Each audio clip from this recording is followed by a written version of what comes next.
You ever think about what words mean sometimes, Brad? I try. As someone who talks for a living, I try not to. So the other day I told my daughter she was having a problem with something. I was like, well, here's another way to do it. There's more than one way to skin a cat. Mm-hmm. And she was like, wait, what the hell did you just say? Why are you skinning cats? Here we go. All right. Here's the Gen Alpha crusade against animal cruelty, I guess we're doing now. All right, go ahead. And then I thought about it for a minute. I was like, wow, that is truly a horrifying thing to say. I guess. I like really and truly. Why would you skin a cat, Brad? Never really thought about where it came from before, actually. Yeah, I don't want to skin a cat. I don't like, I think this is a country thing, probably. Probably. I mean, that's pretty universally used or understood, right? I mean, like, young people notwithstanding who have just never heard it before, but I always thought that was a pretty universal kind of idiom, right? Okay, so I'm going to the Bellevue News Democrat, which is a newspaper from I don't know where. And it says that it's a centuries old thing that people used to say. Okay. So from 1840 and earlier, 1678 is the first time that they found a recorded version of this, which was, there are more ways to kill a dog than hanging. Whoa. This is... Good God, man. I'm not going to make any more flip jokes about animal cruelty, actually. Well, I wonder if they were talking about like a scurvy sea dog at that point in 1678. Okay, well, those guys just have it coming. Yeah. Look, there's a lot going on here. I feel like this is dangerously close to an old Saturday Night Live bit from like 1977 or 78. Sure. But yeah. So anyway, I'm not allowed to say there's more than one way to skin a cat now. That's probably for the best. Also, especially given the nature and the starring roles of the game that we're about to talk about on this podcast. Yeah. Maybe we should be nice to cats. I think the cats are okay, man.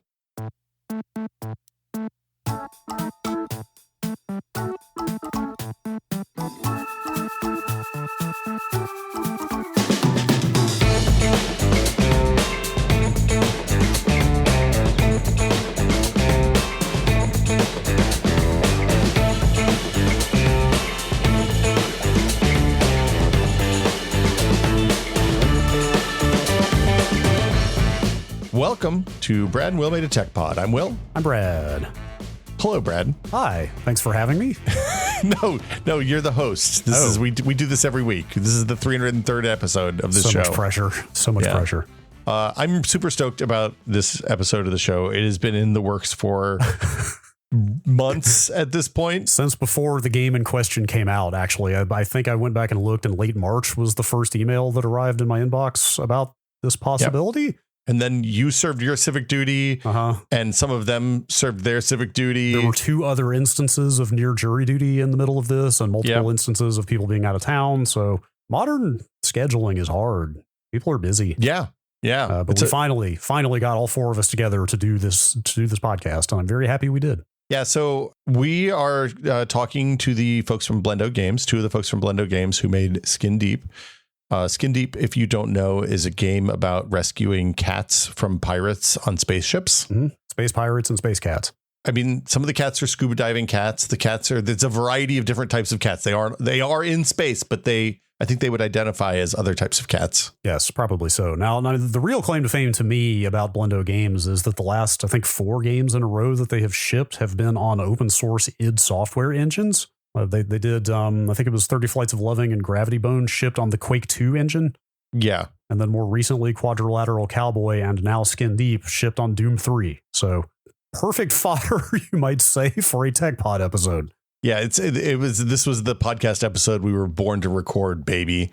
I interviewed Brendon years ago at XOXO in VR for the Foo show, and we talked about Quad Cow when it was coming out, which that tells you how long ago Quad Cow came out. They have a fascinating approach to game development at Blendo, so we were stoked to bring them in here and have a chat about, well, I guess Skin Deep, open source engines, id Tech, working at EA in the 2000s.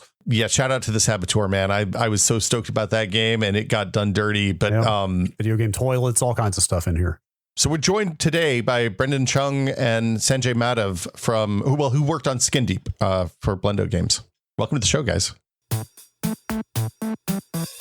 So I guess let's start with the broadest question, and like I guess I'm going to split this into two questions, but really it's why open source as a game development model. But before we get to why id Tech, why don't we just start with the broad open source part?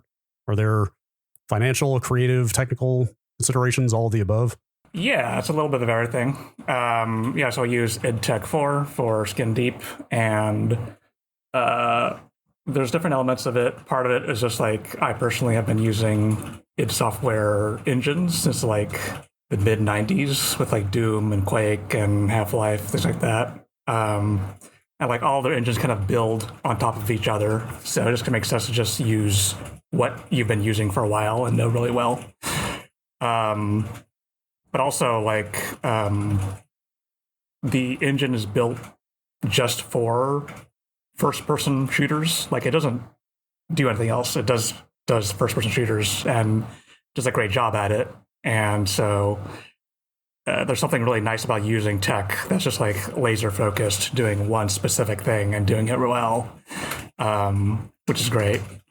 But yeah, for the open source specifically, like we did use a source port called DHEWM3, DHEWM3, and it has like a billion fantastic fixes and improvements and like quality of life stuff in it that we benefited hugely from. So is it a if you had to specify, is it a, it seems like it's an artistic choice at this point. It's not a like there's benefits to using the open source engine that you're not paying royalties to Epic or Unity or whoever, right? But it seems like it's much more about, hey, this is the the kind of stripped down Camaro of first person shooter, 60s era Camaro of first person shooter engines. Yeah, it's a very lean piece of tech. I mean, Sanjay messed around with the guts way more than I did, but like it's built to do a specific thing, which is make first person shooter environments for you to walk around in and do first person stuff.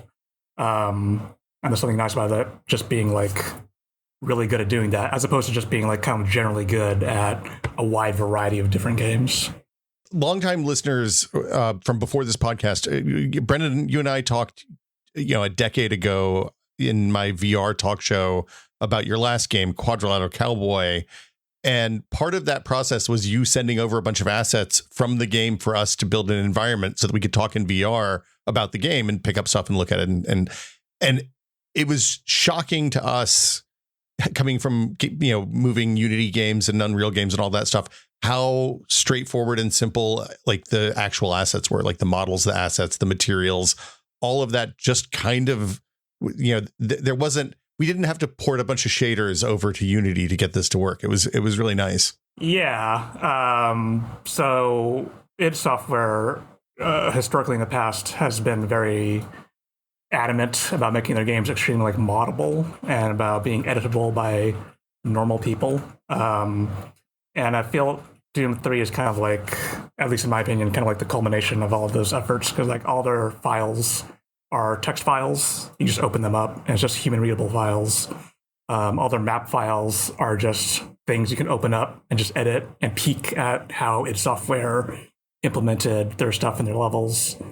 It's just built to be edited. Like they have a bunch of modding tools inside the engine for people to make content like very easily and quickly with it.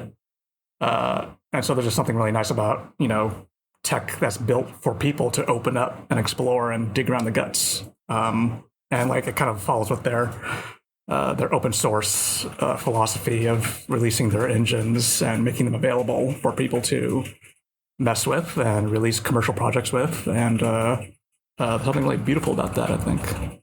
I think your path through id engines for commercial releases in particular was, I think you shipped 2 games on Quake 2 before you moved to Doom 3, and you've now got, and also I apologize, I'm just going to use the id Software names and not the id Tech 3 and 4 because I can't keep all that stuff straight as somebody who played a lot of Quake in the 90s. But what triggered the switch from Quake 2 to Doom 3? Because I think Doom 3 had open sourced already at that point, or maybe it was actually maybe that open source release was just around that time. But like what finally made you say, all right, I'm going to move on to make kind of the next big milestone in their tech progression? Yeah, so Doom 3, the Doom 3 engine has a bunch of things inside it that are extremely suitable for like sci-fi stuff. One of the big things in Doom 3 was their GUI system, which was these computer screens where you can immediately as a big Doom 3 defender at the time of release, the diegetic computer interfaces, like the just walk up and use a computer in the world stuff, immediately leapt out at me in Skin Deep. Yeah. And when I saw that back when Doom 3 first came out, I thought, oh my God, this is an incredible feature. Every game is going to copy this. And then it didn't so take much. off as I thought it would. Yeah. But you still see it here and there. Like I think Prey most recently had a interface that was extremely similar to it. But yeah, there's just like certain sci-fi stuff that Doom 3 had. Like they also had like the vacuum of outer space in that game when you walk outside. So they had a bunch of like built-in tech. I guess there were kind of external sequences like on Mars, right, in that game. Oh, so were you guys building the vacuum system in Skin Deep on what was already there for those Mars sequences? Interesting. I had forgotten about that. So in Doom 3, you could walk on the surface of Mars, and during that time, there's a vacuum of no oxygen, and your oxygen meter goes down. And so we kind of piggybacked on top of that technology for Skin Deep to be outer space. One of the you added 0G though, right? I didn't remember a 0G. It's been a long time since I played Doom 3, so I could be wrong. But like 0G movement is kind of one of those third rails for every studio I've ever worked at. Everybody's like, man, we got to do a 0G level. And then you prototype the 0G level and you're like, oh God, no, we can't do this. This is a nightmare. Nobody's going to know how to control this. And even games that do it really well, like Outer Wilds comes to mind as something that is like a really good implementation of that, or Kerbal or whatever. It still is a high barrier to entry. How did you all get to the system that you have in the game, and like what was the process like getting that, like building that out? Yeah, it was. So Skin Deep is kind of intended to be an immersive sim, which is like, the nerdiest first-person shooter genre you can think of. But we also wanted it to be like more accessible and not as like difficult to get into as some other more complex games. So for 0G, that was like one of the big questions, like we're doing a space game, takes place in outer space, so we feel like we need to let the player like go into outer space, but how do we make that something accessible and, not a shelf moment for people? So we looked at a bunch of different games to see how they did it, and we chose to just try to go with the approach that got the spirit of it and the energy of going to outer space, but kept it as, simple and easy to get into as possible. So we made some intentional choices to not roll the camera ever. You're just always ramrod straight up and just kind of like levitating around. We control like how I think for a while we simulated the player just like moving forever in outer space, like a real object does, and that kind of like felt difficult to get into. It's such a alien experience to just like shoot forward like a bullet all the time, and so we kind of kept iterating and tweaking it through play tests until we found something that was pretty accessible that we felt players could enjoy. Yeah, I think also it was helpful that we kind of set it up so that you can't run out of oxygen, because I think a lot of times like either there's like some sort of like spacesuit and you have like an oxygen tank and you're like worried about that, and we made like the choice of like, well, you have an iron lung, so it just works. And I think that also just makes it more accessible for the players, and we kind of spent a good chunk of time like making it fun when like the enemies get sucked out into space and stuff like that. And then we had other problems like, then what happens if an important key gets sucked out into space? And that's why we incorporated like that lost and found machine and stuff like that. Yeah. There are a lot of concessions to playability I find in this game that like, I mean, you guys put out this mod museum that gets into not just technical stuff, you show off scripting and lighting and so forth, but also a lot of design decisions you made about like the clamor system and, what height can you and can you not hoist yourself up onto? Like, should we standardize those and everything? And like, it seems like you guys really, in just about every case, lean toward what is going to be more fun and playable versus what's going to be more realistic, even though this genre has the word simulation in it. Yeah. It's always a matter of like, what are players finding challenging in the game, and is that thing supposed to be challenging, or was it accidentally challenging? And like in a lot of playtests, you find like, oh, players are getting stuck in this thing, and like that's not really meant to be a point of friction. So we just kind of keep honing it down and finding a thing that works. I was just saying, you mentioned in one of either in an interview or a blog post, I don't remember which, Mark of the Ninja, which is one of my all-time favorite example games, because it is like, I was bad at playing stealth games. So, you know, I'd bounced off of all of those 90s stealth games like Thief and the early Deus Ex even, because I didn't understand how stealth worked in video games. I was trying to play them like real life. And having a game that visualized those systems was really like opened that whole genre up for me. Like, was that an inspiration here for this to kind of open up Sims a little bit? Yeah, absolutely. It was inspiration on multiple levels. Mark the Ninja, they are, in my opinion, the best in the biz at like making it clear what is going on right now. Like you said, like they visualize every view cone, they visualize every like sound you make. There is no like ambiguity of what's going on. So when something happens, you know exactly why that happened. I think it's really, you know, world-class stuff. The other thing that we borrowed from Mark the Ninja was their AI system, or their approach to AI. They released a write-up on how their AI system works, and we took that same approach for Skin Deep.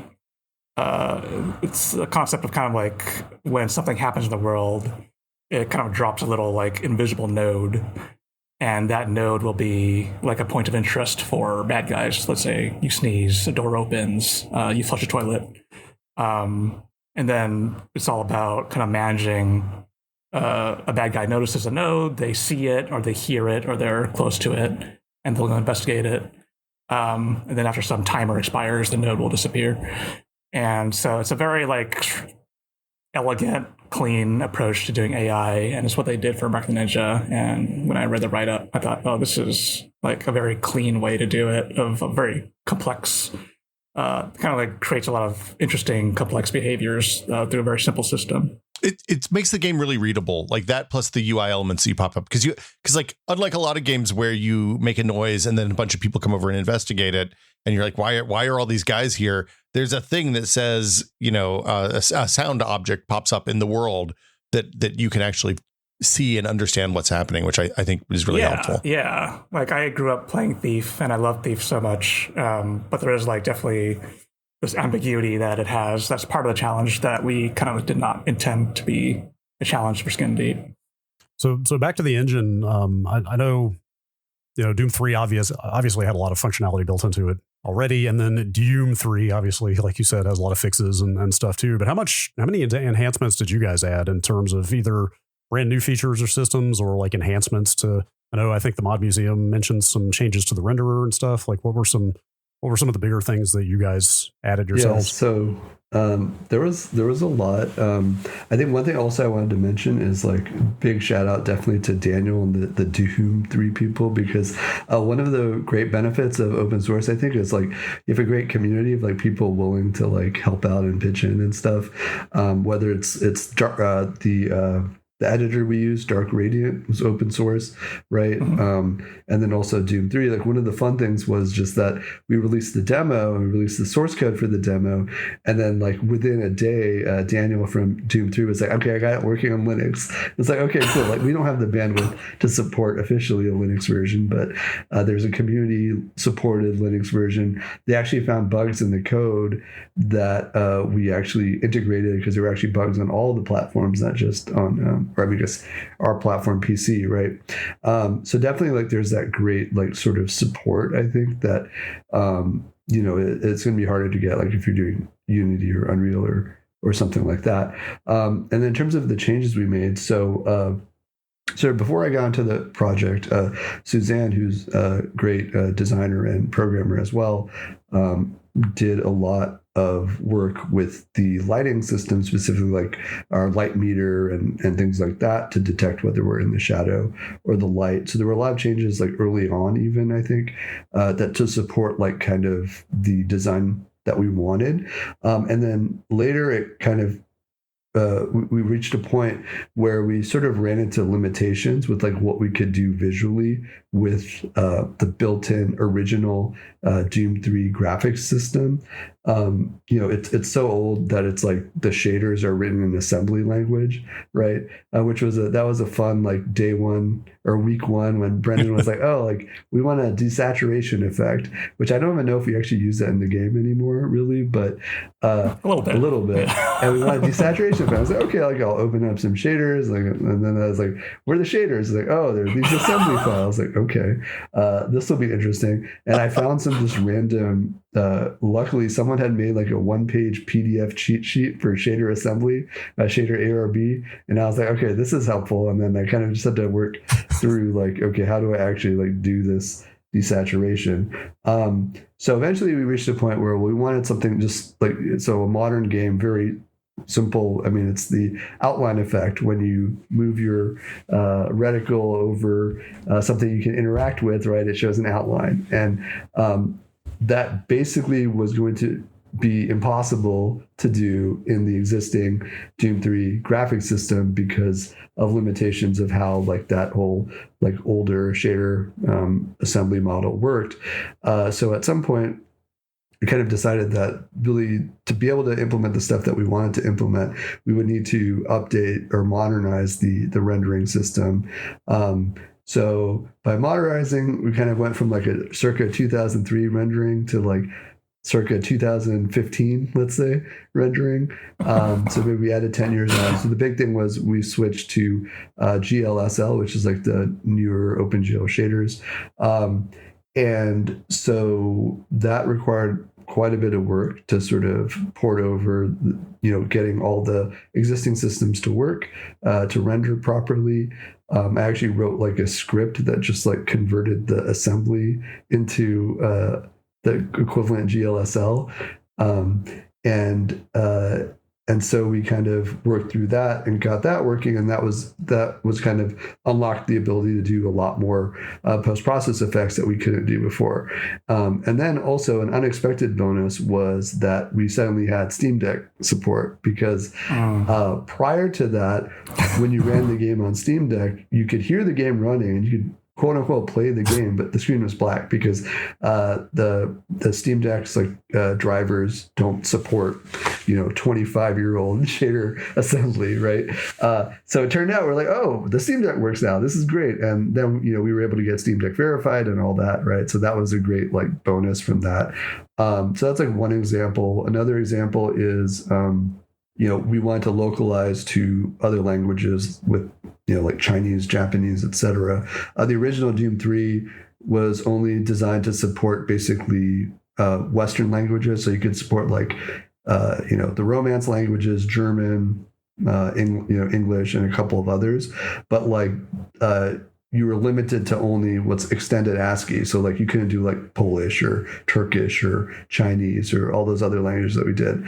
And for that, what we ended up doing was actually because the Doom 3 BFG engine is also open source, and we were actually able to bring over their like support for Unicode and like the new font system that they used in BFG, which turned out was the same font system as Rage. And we actually got from the Rage mod tools the program that lets you like import a true type font into the Doom or like into the BFG, the IDTech 4, I think probably technically font format. So those are like some examples of things that we had to sort of modernize. Also adding like controller support, which we in part took just from QuadCow because we had controller support on that as well. So there were a lot of things that we actually had to fix or improve or advance. And I guess, maybe it also leads to another question, which is like, well, why did you decide to do Doom 3 and not Doom 3 BFG? And I think the main reason is, and Brendon, you can correct me if I'm wrong, but the main reason is that in Doom 3 BFG, the user interfaces, instead of being these nice like text files that are human readable, you can edit them, mod them. They were all based on Scaleform, which was like, you might remember was like popular about 10, 15 years ago. It was like a way to get Flash-based UIs into your game. Well, it turns out like, Autodesk bought them and they don't release Scaleform anymore. And so there wasn't actually even a way for us to like make new UIs or anything like that. That was, I think, the main limitation. There were other things too, I think, where in BFG stuff wasn't as easy to mod. There would have been a benefit of that, which was BFG does have a much more updated renderer, like it's a circa 2015 one. But because we had made so many other changes, like it wasn't viable for us to just be like, let's bring that over. And it was better to just like kind of build from what we had. So Doom 3 BFG was the commercial re-release that Bethesda did, right? Is that open source as well? I didn't realize. Yeah, that is. Okay. And is that because the original game was released GPL'd and so they had to also open source BFG? Do you have any idea if that was like mandatory on their part, or was that just kindness it of their hearts? It wouldn't be mandatory because they're the license holder, so they can choose to release it. Like they could choose to like do whatever they want to do with it. So got it. So it was. I think it was just id Software at the time still wanted to open source things, as opposed to like they were legally required to. Unfortunately, it doesn't seem like they're really doing that anymore. I don't even know if they really support mod tools much for like let's say Doom Dark Ages and stuff like that. Unfortunately, I mean, it sounds like you guys did a lot of foundational or pretty low level work though on the code base you were working with. Are you aware of any of that functionality that was backported into the Doom 3 source port? Have they taken any of your stuff back in? Oh, so I think generally they don't accept changes. Like it does not accept changes on that repo. It's kind of just. I'm sorry. I meant. But this is where the name of the source port gets confusing. I meant like Doom 3. I think there were a few. Like we did go back and forth. We actually, I think there's some things that they kind of did incorporate to some extent.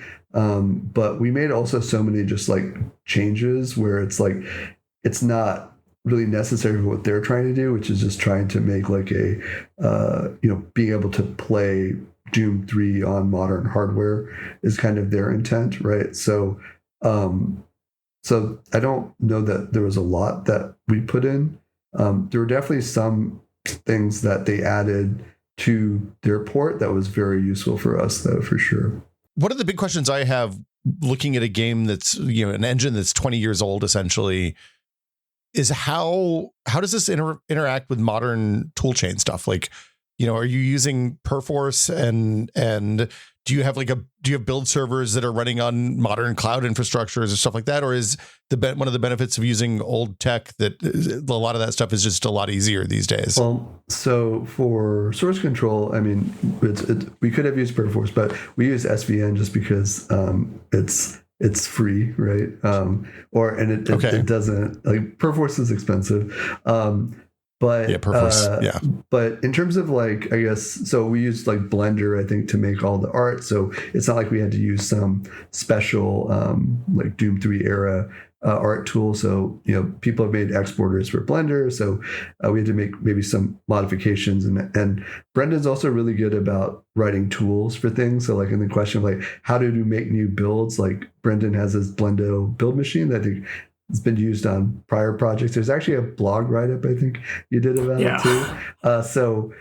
So we kind of had an infrastructure for building really generally in development, because compared to, let's say, Unreal Engine, where if you need to build the engine from source, it's like 45 minutes to an hour on a good machine, and on a weaker machine, it can take a really long time. Like our game maybe took like 5 to 10 minutes to rebuild all. So we actually, in development, most of the developers just built locally. So we didn't have to worry about like, so that is like sort of an advantage in that sense, that, and also I think it's also just worth mentioning is one of the benefits of using older tech was just that, like, the developers didn't need some insane powerful machine to be able to run the engine. Whereas if you make the game in Unreal, it can be painful unless like you have a lot of RAM and an SSD space and all this other stuff. So there is sort of the benefit in that sense. But yeah, I mean, we were largely able to use like more modern tools and in many cases write tooling as needed. Like I think Brendon also wrote one to like handle the localization and all these other things. So I think also just like getting back to the text-based format means that it's not like intractable to write more tools, because you don't have to like read in some random proprietary binary file and start working from it. It's just text. So you can write Python or C# or whatever you want to do and mess with it. Yeah. When you're talking like, oh, sorry, Brendon, go ahead. Yeah, I mean, I was just going to say that, like, I built a bunch of small, tiny C# tools for the game development, for Loke and for building the game. And just whenever there's any kind of like process we need to do that required a bunch of clicks, you could just make a small tool to just automate it to do the same thing reliably every single time. And for Skin Deep, it was just making a bunch of bespoke tools that does like one small specific task over and over again was pretty helpful for us. So one of the things I saw that's interesting is you have like you talk about one button tools a lot, and the build tool is one of those in the blog, in your blog. And I don't think people understand how much of a kind of gate, how fast and how easy it is to make builds is for a lot of studios. So if like, would you say you did a full build? Was that like light maps for levels and the whole deal, or you doing the light, like, because I remember back in the day, there was a lot of conversation especially in the early id Tech days about how much work, how much computer time it took id rather to build light maps for Quake and Quake 2 and Quake 3 and those types of games. Is it still like, is this just a situation where hardware has advanced and all of a sudden what used to be a really complicated computer problem is pretty straightforward on a modern 8-core machine? Yeah, so in this specific case, the build machine just built an executable for the game to run, just compile all the code. Because like you're saying, the light maps, yeah, so for Quake and Quake 2 and Quake 3, for Half-Life, to compile a map, it required like a lot of time to build the light map because it's all baked into the world, to make it look really beautiful and like simulate the light bouncing on a color surface and making it look all gorgeous. So Doom 3, every single light is always dynamic, which means there is like 0 light maps in the game. So it has its pluses and minuses. The plus is that there's like 0 light map compilation time. It's just generated dynamically every single frame. But the downside is that you kind of don't. It kind of make the world look very cold and very sci-fi. So if you want like a nice, warm, golden hour look, it's very, very challenging to do it because you got to very manually do a bunch of. You got to trick the engine to doing it, as opposed to Quake 2 or Quake 3, where it's kind of it happens more naturally. Did that impact? Like, I guess on modern hardware, you don't have performance implications from having multiple dynamic lights in these days. So because of the way that the engine was written back in the day, there were still some like light limitations that we had to adhere by. I think it was like it was more than so. We actually went through and looked through Doom 3's retail maps from back in the day, and they generally had 1 light affecting a thing at a given time, maybe 2 if you're pushing it.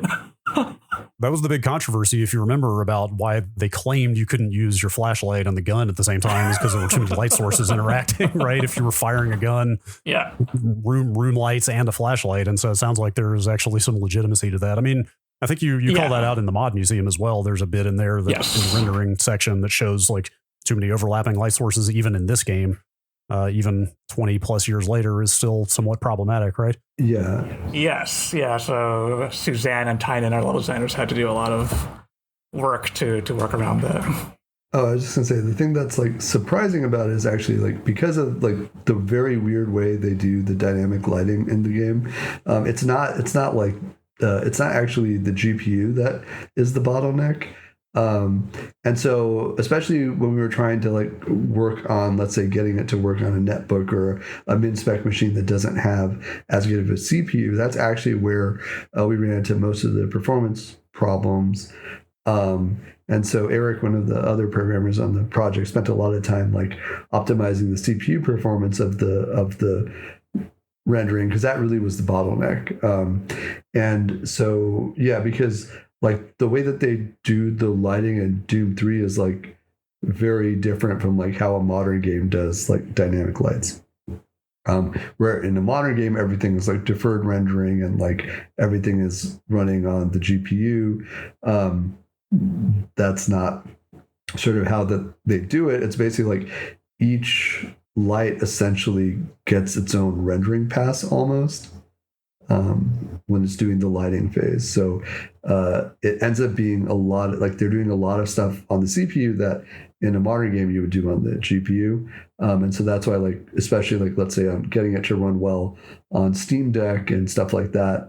It was really focused on optimizing like the CPU, and like there were some crazy things. Like I think at one point, like with the rocket launcher, when the missile exploded, like the frame rate would just die, and it was because like, or I was like, oh, like Brendon, like I think the light radius on this is like too big. It's like affecting too many objects in the scene. So just like, so that was like one area like on weaker machines, but even on a good machine, like you were still getting noticeable frame rate drops. So there definitely are limitations on like how many lights can affect each object in their system, but luckily, you know, hardware is a little bit better now than 20 years ago, so we could have more than one light at least.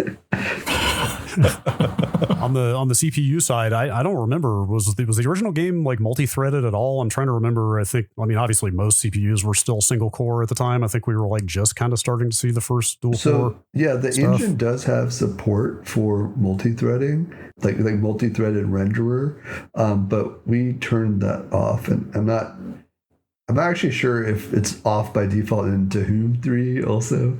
DHE the mod version of Doom 3. Yeah. And also to just point out, there actually are a lot of other interesting source ports of it as well. When you're looking at this and you're kind of doing, you're planning out the game, how do you decide what stuff stays stock and what gets fancied up, right? Like what gets another pass? Is it just based on the needs of the game? Is it who has time and is interested in changing the way? Like you could have theoretically ripped out the renderer and put a full modern ray tracing engine in there if you wanted to go crazy, but that seems like a lot of work for probably not. It's probably easier to just make sure there's only a few lights in each scene, right? Yeah. I mean, generally speaking, it's like whatever serves the gameplay and like what do we need to make the game fun and readable to the player. But the other aspect is just like we were taking an engine from the year 2006 and trying to make it like playable or give it the things that people expect from a game from the year 2025. So like we didn't have any subtitles. We needed to have a whole new subtitle system. Like Sanjay said, we need to add different languages for localization. So just a bunch of like super expected stuff from players that are just normal for games that we just did not exist in the old version. So a little bit of what makes a game fun, but also what's just normal stuff that people need in this day and age. Yeah, and I think some of it also just comes down to like resources, because like so let's say my project to rewrite the renderer to use GLSL, it was like, let's say a couple weeks or something, right? And if we were like, okay, let's really modern it up, like I would be working on that for probably a couple months, and then it's like we only have limited resources, and then it's like if I spend time on that, like that takes away from all the other stuff I'm working on, whether it's gameplay or bug fixing or the subtitle system and stuff like that, right? And I remember, like, if I remember correctly, Sanjay, there was a pretty big question mark of like what to do with the renderer. Like, do we port in Doom 3 BFG and how they did it? Do we do something else completely? Do we just like kind of like patch up what we currently have right now? So there's a lot of questions there. Yeah, and unfortunately, it ended up being bigger changes than I had hoped, because I thought I could get away with converting less of the system, but it turned out I had to convert like almost all of the rendering to use GLSL. But But yeah, I mean, I think it's just like we had to balance like, okay, well, what do we need? Like we need these like effects, and the player expects these effects like in a modern game, and so trying to make the changes that were required to get what we wanted without like spending so much time on just like basically rewriting the engine or something like that. And there are some parts of the engine where like, okay, we don't need to really mess with this. It works fine, and let's never touch it. And I think like the physics system, like largely we stayed away from changing it too much because like we didn't need to, right? Keeping Nina vertical in the 0G segments makes that a lot easier, right? Yeah. I felt like I was listening to kind of like an echo from history when you were talking about like, oh, the previous Quake engine games we did, you had to bake light maps, but Doom 3, everything is real time. Which is like directly parallels what's going on right now with most games still needing to bake light maps. But then like Doom the Dark Ages, ironically, was one of the first games to require ray tracing hardware. Where that's not such an issue for them. Like, was there anything as you guys dug into this engine, even though it is 20 something years old at this point, like computer interfaces aside, like the GUI stuff aside, which we talked about, like, is there anything else in there that you saw that was just like, man, I wish the industry had pursued this path further, or like that was like, oh, this is a really clever way to do this? Like, just anything else that jumped out at you as being like impressive tech? I think I would say one thing that was funny was, so there's the backstory of the so-called Carmack reverse, which is like faster fast inverse square root, right? It's not the fast inverse square root. It's that's the Carmack reverse is actually it's the one for basically it's a trick with the stencil buffer, the way that they do the shadows, and it's like more efficient. And so one of the big controversies was that that was patented by Creative, like the makers of the Sound Blaster. I don't know why they had patents on graphics techniques, but they did. And so in the open source release of the code for Doom 3, they had to remove the Carmack reverse. And so the one that's the open source, like official Doom 3 open source release, they didn't have that code. And but then we did some digging, and it turned out, well, the patent for that actually expired a few years ago. So we re-implemented the Carmack reverse in our code base. And it turns out we actually got like a pretty noticeable performance boost, especially on lower end hardware. So like the trick still works. So that was pretty funny. I was like, we're like, oh, this probably doesn't matter, right? But it actually still made a big difference. So shout out to John Carmack for that one. That was a great idea. Tried and true. Did you guys have any insight into why that style of real-time lighting didn't catch on and nobody really pursued it from that point? I mean, my guess would just be like Brendon was saying, like, especially the hardware at the time, the limitation was that, well, you can't really do that many lights, and doing certain types of, lighting, like let's say as an example, if I want to do Grand Theft Auto Vice City or something, like you can't do it with just like dynamic lights, right? And so I think it's just there's really the limitation of that, and then I would say so that's why I think we still sell light maps a lot, and we're seeing some games now, they're going like fully dynamic. I think it's pretty common in Unreal 5 games that like everything's dynamic, whether or not they're using ray tracing, right? And so yeah, I mean, I think it's just like there is like a aesthetic that like, if you're making a very dark, scary space corridor game, like dynamic lighting made a lot of sense. But like, I think for other games, like I worked on, let's say some Tony Hawk skateboarding games, like we couldn't do dynamic, like that was all light maps, right? Because it doesn't make sense. You're out in the world and there's sun and all that, right? It kind of feels like Doom 3 kind of feels like a path not traveled though, right? I think to Brad's point, it feels like if it had blown up and it had been like the biggest quarter shooter success of all time, we wouldn't have seen 20 years of open world games. And we'd be like, look, man, you can have 3 dynamic lights now. Here you go. Yeah. I mean, so I've worked in Quake 2 and Quake 1 and Doom 3 engine, and like the lighting systems are very different. And I think there are definitely like pluses and minuses with both of them. Like there are things that you can do in Doom 3 that are really special with the lights, and the fact that everything is dynamic and you have no choice but make everything dynamic, like forces you to to make you do some interesting light effects that you can't do with like traditional big light maps. But to your earlier question of like what are some interesting tech that Doom 3 has, so I got my start doing level design, and so for me, I'm still a huge fan of how id Software did their map level design tech, which is BSP mapping.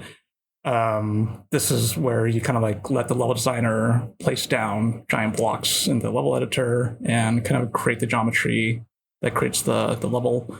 And it gives the level designer a lot of control over sight lines and experience and like the specificities of the room, and lets them iterate very, very quickly and like not need to wait for an artist to put something into the level. They can just do it themselves with the modifying the geometry themselves. And it's a type of level design that I think is really, really special. And as a level designer, I love it. And I love how much it lets the level designer to like be very creative with how they do things because of how quickly they can iterate on things. Did you do anything to Dark Radiant to make it work for Skin Deep, or are you just using it? I think on the mod kit it said just download Dark Radiant and let it rip, but that seems amazing to me that it's just that open-ended a tool. We did do, so Suzanne made some code changes to it, and Sanjay also made some code changes to it too. I kind of don't remember the specifics now. It's been a while, but there's a lot of workflow stuff inside it. Yeah, I mean, I think we did make some changes. We actually were able to we made pull requests. So the major changes that we made, not all of them, but most of the changes are actually upstream in the main Dark Radiant now. But yeah, I mean, we did I think the other thing too is configurable. So we had different Python scripts that you can set up to run and stuff. So any Skin Deep specific configuration stuff could be done through that. But yeah, it there were some small things that we added and fixed, and luckily we were able to get at least some of those in for everyone else who's using it. Yeah. Did you have to do some sort of scripting type of environment to set up the things like the one-off events and things like that, or is that all just handled in game code? Oh yeah, so Doom 3 has a pretty robust scripting language inside it that they use also for retail Doom 3. It's like their own, it's just called Doom Script. It's like their own little proprietary thing. But yeah, it's pretty flexible. We used it, Suzanne and Tynan used it for all the level logic, for detecting for doing all the scripting levels for the special scripted stuff that we have going on, the objectives. But yeah, it's pretty well thought out, I think. So the level scripts were off to do that. You could also do a lot of the core gameplay in that if you wanted to, but we tried as much as possible to just do that in the C++ code just because it's a lot easier to debug. But for all the level triggers and stuff like that are done in the level specific script files.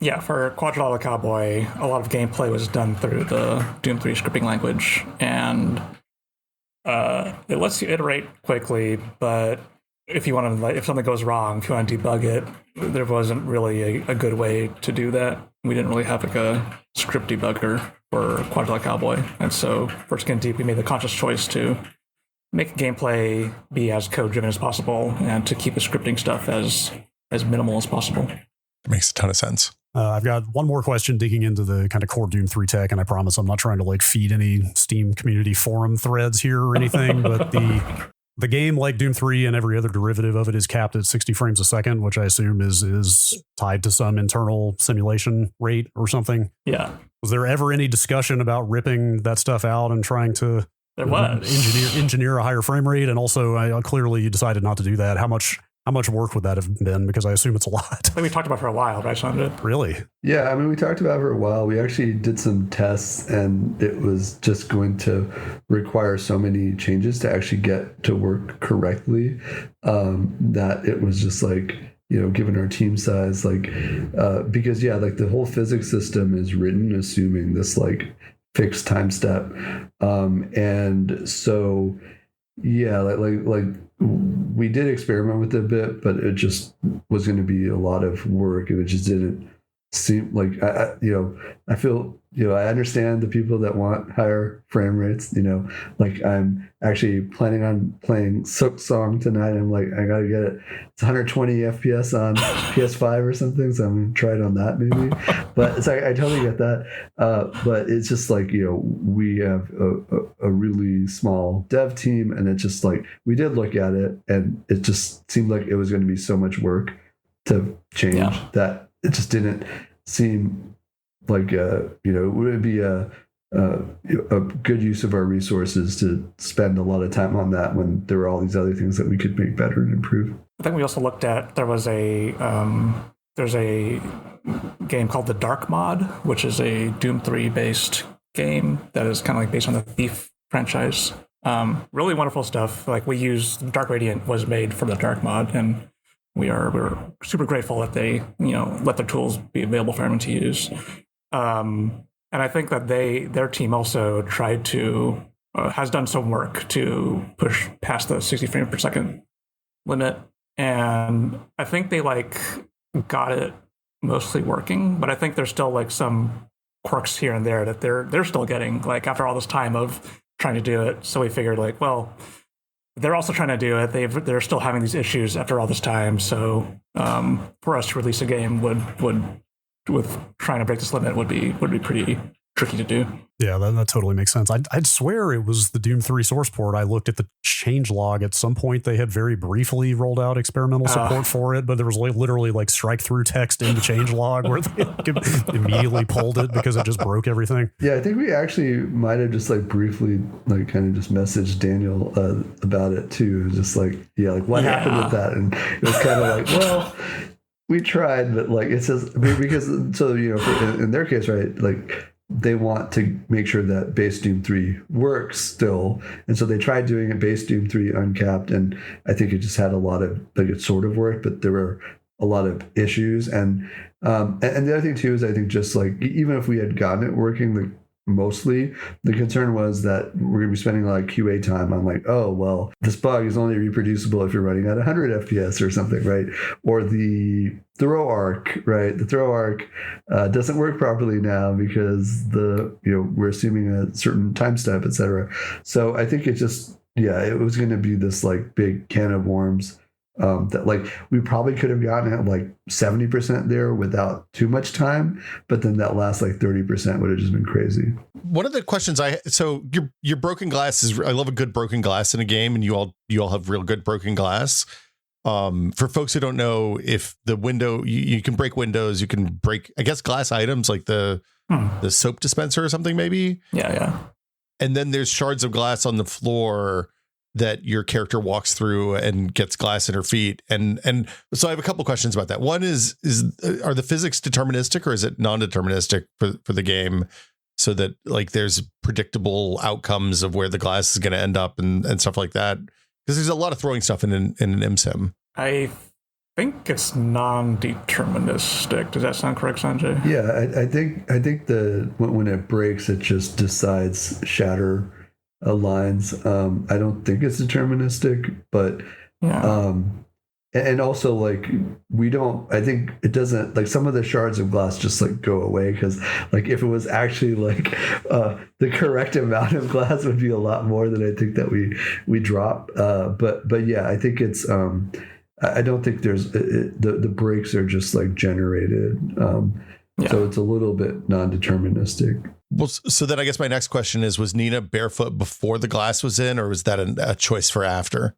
Or was that an original design thing, Brendon? Or a Die Hard homage? Yeah, that's the Die Hard thing. That was a day one choice, I believe. I think if you go back to the very, very first announcement trailer from 2018 or something, she still had no shoes on, just because we had to make the Die Hard thing stick. That was the only way to do it. Well, and you also do the thing. One of the things I didn't understand before I worked on a shooter was that people feel really strongly about whether you can see your character or not when you look down. There's two really entrenched camps on the internet of, yo, I should be able to see my feet, and no, I never want to see my feet. And you all are clearly in the show me the feet category. Is that how did you end up there, I guess? I think for this specifically, because like healing your glass shards in your feet was going to be a component, there was kind of an obligation. Like, well, we got to show the player body in this case because you can't. That's the only way to do it. Having said that, I'll say that making your body visible is a insane amount of work for a first-person shooter game. So I completely understand when games don't do it, because like it added a tremendous amount of more bugs and work and art assets and all that stuff to the game. The nightmare of a first person look down rig when you look at it not in the first person mode is something that just sticks with you. Everybody should go look those up if they haven't seen them, so that you know what you're asking for. Oh, horror monster. Yeah. We talked about toilets 10 years ago at XOXO fairly extensively. I know you're a bit of a video game toilet aficionado, and I think at the time you listed the Soma toilets as the high water mark because they had on controllers. They did some magical 1-to-1 movements with like the lid lift and the trigger pulls and stuff like that. Has anything hit that high mark since in the last 10 years? Ooh, good question. No other toilet has really stuck out in my mind since that, to be honest. Okay. I also have to ask about the squatty potties on spaceships that are built for cats. Like that seems like a choice. I'm not sure about it. It raised a lot of questions I'm not sure I'm comfortable asking here, if I'm being honest. So the fiction that we have is that the ships were originally made for humans and then were retrofitted for cats later. Okay. So they weren't really thinking about the cats when they designed them in the first place. It was their backstory. That makes perfect sense. I'm back in. So, how much of the AI? The AI is really responsive. We talked a little bit about Market of the Ninja and how that kind of was where you started, but there's also like the AI have senses that go beyond most first-person shooters and sims that I've played, where if you go down the trash chute or you get something stinky on you, they'll smell you. Yeah. I think I kind of got the feeling that they would pick up when Nina's barefoot, when you step in glass, you leave blood trails on the floor. And I feel like they saw that too, but I'm not 100%. They definitely see broken stuff and things around. Like how much of that was stuff that Doom did and how much of it was stuff you tacked on and like it feels really good in practice. I don't know how complex it is, but it feels incredible when you're playing. Cool. Yeah. So the blood trails was something we wanted to put in, but we couldn't quite make it go. In terms of AI, we did a lot of work to make it go. The Doom 3 built-in AI generally doesn't handle states like I'm partially aware of the player, I am fully aware, I am going back from combat to suspicious mode. So we did a lot of work to make them be playable in an immersive sim game and do the things that kind of players expect them to do. Let me follow on by asking about the Mod Museum, because the Mod Museum, for folks who don't know, is a Steam Workshop download for the game that just is a mod campaign that you can load up from the main menu. And it kind of gives you behind the scenes of how large chunks of the game work. It shows you how the pathing works and how the AI works and how Brad had talked about the clambering and mantling and jumping and all of that, the movement in the game works. And it seems like a ton of work to put together. Like, I love that it's there and I'm really grateful that you all did it, but it seems like a really, huge undertaking for, for not a whole lot of return, I guess. Yeah, so part of that is just due to how game development schedules work. So prior to shipping, maybe like a few weeks beforehand, we continually start locking things down more and more of the game until we're at a point where no one's allowed to change the game anymore. We just gotta let QA bash on it for a bit. And so during this time, some people have a lot of things to do, like programmers still have to fix a lot of things and figure out why a certain bug is happening. Designers kind of have less tasks to do at some point, just because content is one thing that gets locked sooner than later. And so during this time, we thought, it will be like a fun thing for the designers to make and work on during this time, where we're kind of like waiting for the game to ship so that they can stay on the project long enough to fix bugs after release. And so we built the Mod Museum, which was kind of like a behind the scenes tour of how things work. And was kind of our compromise because like we wanted to do a developer commentary mode, but just schedule wise and budget wise, we just couldn't make it work. So making this free Mod Museum that people can download from the Steam Workshop was kind of our way around that. It's really phenomenal for people who want to see how stuff works in the background, because it's like the setup for most of the exhibits is, here's the thing in the game, here's how we did it. There's some text usually smacked up on the wall that explains what's going on. And like, for example, on the windows, you kind of exploded out all of the different elements that are in the editor that make the glass windows that break and then have pull down seals to keep the air in work. And it like, I've never seen anybody really do anything quite like that before. So it's pretty rad. There's some really incredible visual representations of what's going on, like the scripting section, like it not only is the script you're about to activate with an in-game button plaster on the wall in front of you, but it actually highlights line by line each step as it's executing. Like that stuff is just fantastic for visualizing what's going on under the hood. I loved it. Yeah, it's all Suzanne and Tynan. They're really good at making this stuff work. Do you think that building games in ancient, like 20-year-old engines is a good way for folks who want to learn how to make games, or do you think is the older tech more approachable just because the art fidelity and the kind of everything's a little bit easier 20 years ago, or is it easier 20 years ago, I guess, is the other question. Yeah, I think it depends. Like I personally like how lean the engine is. Like it's a very small download. The entire source code is like much more compact than you'd see from like a more robust game engine. The downside, though, is that the amount of documentation and communities around these things are more limited than, say, Unity or Unreal. So getting over that hump of like, I'm just getting started, I don't know anything, and getting going with that can be pretty challenging, just because like there's just less, like the websites that talk about how to make stuff in Doom 3, a lot of them just are not on the internet anymore. There's still like some you can find, but just compared to more modern stuff, it can be difficult. Those message boards are gone now, huh? It's, yeah. ChatGPT can't help you with Doom 3, right? No Doom 3 vibe coding, I guess. They didn't train it on a lot of plan files, did they? Yeah, I think also just like, I mean, so I do a lot, like, I mean, my day job is I teach at USC game development, game programming. And I think it would, like, certainly there's the advantage of like the code base is a lot smaller than Unreal Engine, but like, I think it'd be difficult for someone that doesn't know, Brendon is kind of a unique case in that he can code and he can design and he can do art. And I think unless you know how to code C++ already, like it's going to be hard to just like jump into Doom 3 and just like make a game. Whereas I think it's probably a lot more approachable for like if you're learning to use something like Game Maker or Unity, right, as like your first, or RPG Maker even, right? Like those are probably way more approachable than jumping into Doom 3.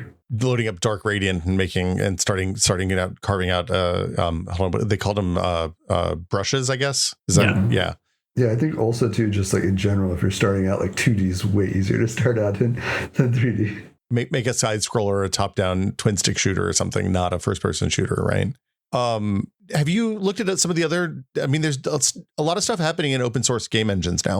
Have you looked at Godot and FNA and some of the, I mean, I see ship stuff with FNA, so that's a bad question, but I love FNA. Big FNA fan here. FNA is the open source version of XNA / Mono game. Mono. Yeah. Thank you. Yeah. Which was what was used for a lot of Xbox arcade games back in the like Xbox 360 era, I guess, for folks who don't know. Bastion is one of the big super ones. giant. Still on it, I think. No, so for Hades, they actually switched to their own. Did they? They're using the Forge, which is like it is an open source C++ engine. or it's at least a game framework. So they switched to that on Hades. I think they were using the mono game like tech stack until the first Hades. So yeah, what do you think about like what do you think about the other, like is the next Blendo game going to be a Godot game, Brendon, or is it going to, are you going to stick with IdTech? I'm looking at, I think Godot is next on my list to investigate. Right now I am messing around with making a small F&A thing of some kind. So going back to previous tech that I've used and trying it out again. Yeah, cool. I'm a big fan of SDL, and we actually use SDL on Skin Deep also. It's not a game engine, but it's like such a foundational library. And I think both Brendon and I know a lot of the core like F&A folks and the SDL folks and stuff. But I think in terms, it's not a game engine, but it's a great like framework if you want to learn like the basics of game programming. And that's actually like what I use when I start out in my first game programming class. And let's just make a window in SDL and then let's draw some sprites and do all that. So I really like that because I think it's like it really forces you to learn the fundamentals in a way that like, you know, if you try to start programming in Unity or Unreal, it does so much for you. It's very powerful, but like I think there's something good about like learning those like core things. I haven't really looked at Godot too much, other than like occasionally helping people debug stuff in their games. But yeah, I think there's definitely a lot of options out there. You know, I am big like fan of Unreal Engine. I think the main drawback or limitation is just like how you need a good computer to really use it. But I do like how, even though there is the royalty system and everything, they give you all the source code, right? So you can really dive into it. And some of the Unreal games I've worked on, like we've made like pretty significant changes. So being a programmer, like I really like that like control of like we have the source code. I think one thing that's really interesting about Doom 3 is just that like the code base is small enough that like you can mostly understand most of it.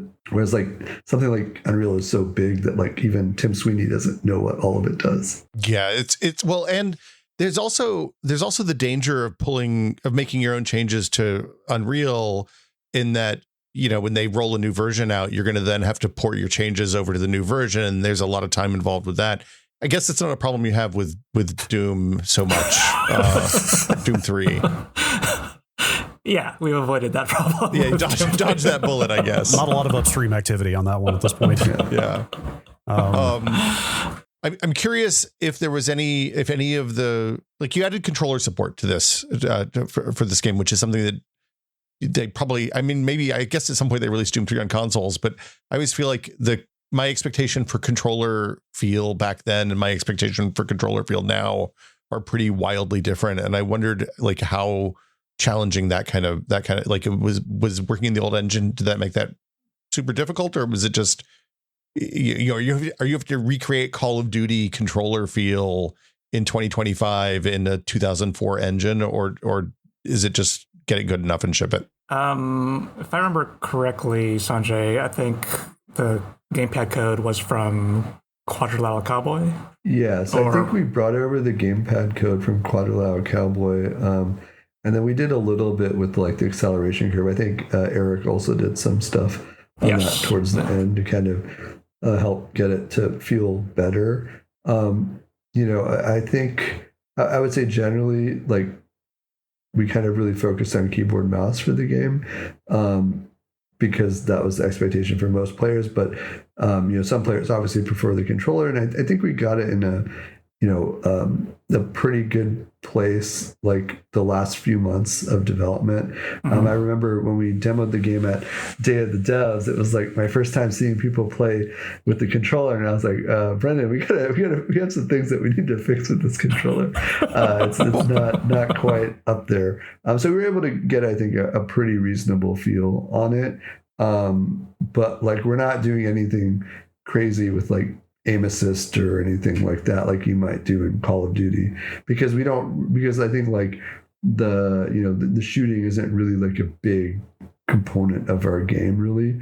So it didn't make sense to kind of do all the stuff that they do in like Call of Duty, where like when you aim down sight, it'll like lock onto the head and stuff a little bit, right, and stuff like that. So we didn't really need to implement that for our game. It seems like if you're shooting, you've kind of made a mistake in Skin Deep. You already did. Yeah. It is interesting, like in earlier versions of the game, like the rifle was so overpowered, right? Like, and we really had to figure out, like, okay, like, because it really felt like at one point in development, like the best strategy was just like find a rifle and start shooting people. We're like, well, that's not really the vibe that we want for this game, right? So I think the Brendon and Suzanne and Tynan spent a lot of time like brainstorming how do we make it so there's not just like one like best way to do everything, whether it was shooting with the rifle or at some point it was just like there was one clear way that's like the easiest way to get rid of every enemy. I was like bashing them in with like random objects, right? And so I think there was a lot of time spent on like, well, how do we encourage players to explore all the different ways that they can interact with enemies without making it feel like you're forced to do it in some specific way. We removed the win button, which just, made the game more fun. Well, I mean, the level progression, that happens, right? Because like the first couple of levels, I was pouncing at everybody and then smashing their heads against walls and whatever was around. And then that stops being an option later on for reasons we don't need to get into. But it ends up doing it prevents you from min-maxing the MSIM nature of the game, which is I thought quite fun. And I think the other thing too that worked out well was I think originally like even the early levels were much more like open-ended, where you could just like kind of go and do whatever you wanted to, which just felt very overwhelming for the new players because they're like, I have no idea what I'm supposed to do. And so I think like adding all the barricades and key locking system and all the codes and stuff like that to sort of, at least early on, make it so that we can both teach you things and also just like not just overwhelm you with like sort of the analysis paralysis of like, I have too many choices, so I don't know what to do. Yeah, like our inspiration was Die Hard, and in Die Hard, John McClane just is able to roam around the building as he pleases. And so that was kind of our initial version for quite a while. But like Sanjay was saying, it's pretty overwhelming to just have like a bazillion possibilities for you to interact with. It doesn't feel it felt kind of overwhelming, kind of like not in a fun way. And so we added the locks and keys to kind of give the player more of structure to the experience.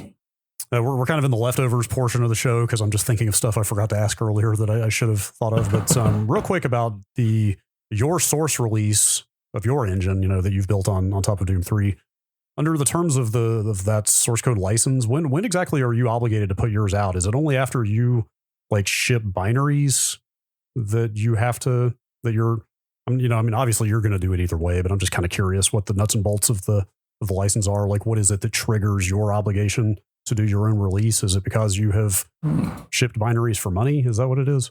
My understanding is once the thing is available for like public consumption, that's when the activation. Does that sound? I think and it doesn't matter whether you're selling it or it's free. It's basically once your project is publicly available in binary form, like you have to release the source code as well. Because it's GPL 2, right? The Doom 3 stuff. I think 3, but I don't quite remember. I should have looked this up beforehand. I'm sorry. We probably need a lawyer in here to actually talk about it. It is a GPL license, and you would need a lawyer to tell you what's the difference between all of the different ones. Sure. Yeah, it is GPL 3, and it's absolutely it's the one that everybody I've ever worked with says under no circumstances should you license your stuff with this one if you don't have to. But I don't know why. We'll have to get Chris DeBona back on here to talk about licenses at some point. Is that the one that like kind of infects every other piece of code that touches? Well, yeah, GPL is copyleft in general. So, so you have to basically, that's like a big reason why, like, especially big companies really stay away from GPL, right? Whereas there's other licenses like BSD or MIT, et cetera, Apache that are much more permissive, right?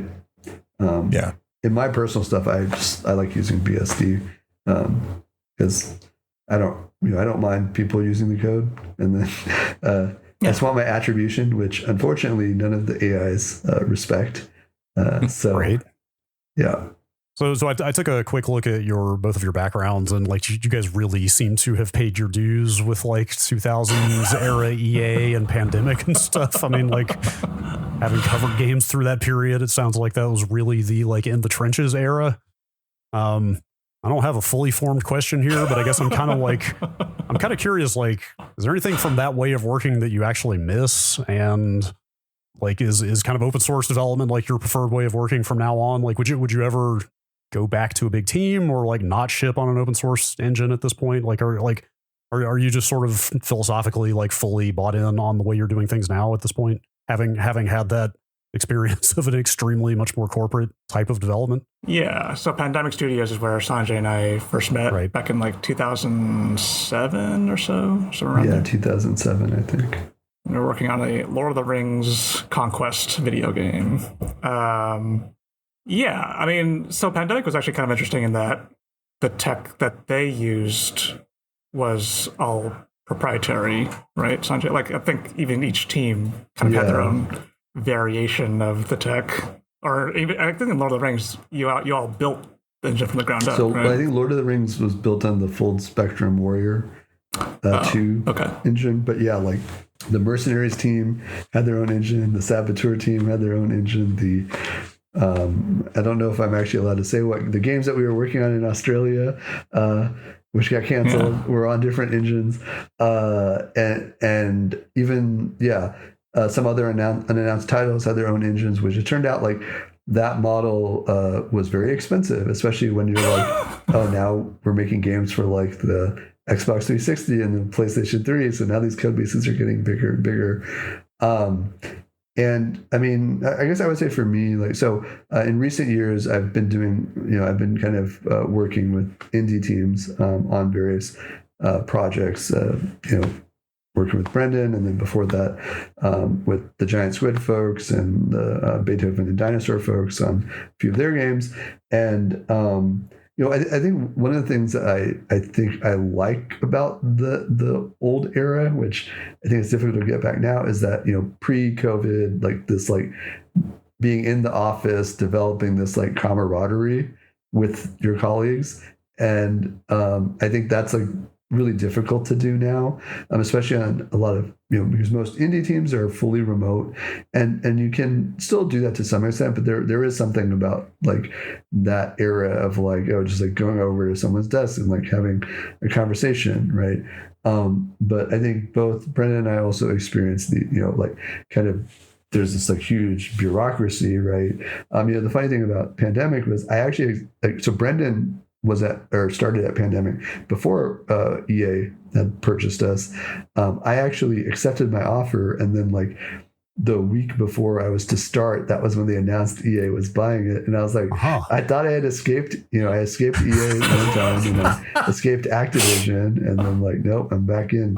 Pulling you back. So there's sort of this like, like obviously it's like, and if you look at AAA now, like it's very much like huge teams, right? Where you could spend 2 years working on one very, very specific thing, or even like, let's say in the case of Grand Theft Auto, you could spend like 6 years or however long they've been working on it now on just like that one thing. Like you're the sound programmer, and all you're doing for the next 5 years is programming sounds. One thing that's really fulfilling and fun, I think, about working on in small teams is being able to wear lots of hats, right? I'm not good at art, but just being able to like go between like some week I'm doing gameplay, some week I'm rewriting the renderer, like some week I'm, so just being able to jump around a lot. I think that's really fun, and it's difficult to get that in a huge AAA studio because there's a person that's all like, there's a whole team of like 20 people that are doing the graphics or whatever, right? Yeah, there's a shout out to the generalists, right? Yeah, for Pandemic, we were kind of lucky that the team was still small enough that, at least on the design side, we were able to like wear some multiple hats. Like I did camera design plus level design, and did some cinematics. So it was fun to be able to work in an environment where I'm learning a lot from other people, but also being able to kind of go beyond just what I was specifically hired to do. Guys, thank you all so much for taking the time to come and chat with us. It's always fun to talk with you, Brendon. It was great to meet you, Sanjay, and I'm excited to see what's next and to spend some more time with Skin Deep. Where can people find the game, and what else are there future plays? You know, is it going to come to consoles and other stuff as well, or is it or Steam for life? Yeah, so right now Skin Deep is on PC, and you can find it on the Steam store and on the Epic Game Store. Okay, well, awesome. Thank you guys. And any Twitter, Blue Sky, post Twitter socials to plug for people to find out more information. Yeah, I'm on Blue Sky as Blendo Games, Blendo. I don't really use social media, but you can find me. You can find me. Awesome. Well, thank you guys so much. Thank you so much to Brendon and Sanjay. That was always fascinating to talk about indie games. Yeah, and honestly, like the things I've done in the game press, like it has always remained my greatest privilege to get to talk to the people who make games about how they make games, because it is just so endlessly fascinating. And I just cannot get enough of availing myself of the knowledge of people that do that kind of work. It's indie games, man. You get to do everything. And it's interesting to me because like Doom 3 existed in a time before we really recognized a lot of what are like established jobs in games now, right? Like you didn't really have technical artists in the Doom 3, early 2000s. That's a relatively new invention. We had the people doing that work. They were making rigs and building skeletons and making models move and stuff like that. But it wasn't something that was just somebody on the art team knew how to do that. It wasn't like it was a whole separate specialty. Yeah. So yeah, it's fascinating looking at how they kind of work with this old technology in a modern era. And it's Brendon is always great to talk to about games anyway. He's a very thoughtful designer, I think. So one of my faves. And we should reiterate, if you have Skin Deep, you should really go download that mod museum. First off, you should go get Skin Deep because it's a rad game. It will teach you how to play sims, immersive sims like Dishonored and Prey and all. Like if you've ever tried those games, you've been like, I don't get what the fuss is about. I don't understand what's happening here. Those games are really dense and difficult to kind of break into an understanding of, and playing Skin Deep will make it easier for you to understand something like Prey. Yeah, the way it's broken up into small bite-sized levels makes it much more digestible, I found. If those guys happen to listen to this, I meant to bring this up during the interview and did not, but shout out to, the game really is like good about obeying its own rules. Shout out to whoever on the team decided to allow the duplicator to work on literally everything. Oh, that's my favorite part of the game. There's a duplicator item that just literally duplicates whatever you're holding and gives you a second one. Whatever you aim it at. Yeah. Right. But the objective of every level is to get these special keys to unlock the cat cages and let out the cats. If you have a duplicator and you find one key, you can just duplicate the key and finish the level. Brad, you don't even have to have the key. You can just aim it at the key on somebody's belt and duplicate it off their belt. Right. Yeah. Like I love a game that is so devoted to its own rule set that it lets you just completely trivialize 90% of the gameplay. It's pretty rad. Have you duplicated a duplicator yet? I don't think it lets you, actually. There's some kind of quantum overlap or folding of space going on there. It's probably impossible. It's probably fine. But yeah, so definitely check it out. When you have the game, check out the mod museum, because it really, like, one of the things that every studio I've ever worked with does is they have like a playground level, basically, where they have like AI enemy spawners, and they have like the height blocks. So you have a reference that you can copy and paste in to know how tall your stuff should be in the world and all that. And turning that into a thing that's like a user playable experience where you can see like where they have essentially exhibits that show how vacuum works in the game, or how vacuum kind of spreads, how it propagates through the world in the game, is really, really, really cool. Yeah, ever since Valve built one of those for the Half-Life 2 promotional cycle, if you remember, I don't think they ever put out that level, but they put out video of it. It was just like, hey, here's every material in the game. Here's like a big physics playground. Like here's how the facial animation works. Like one of the coolest things a developer can do. It's really cool.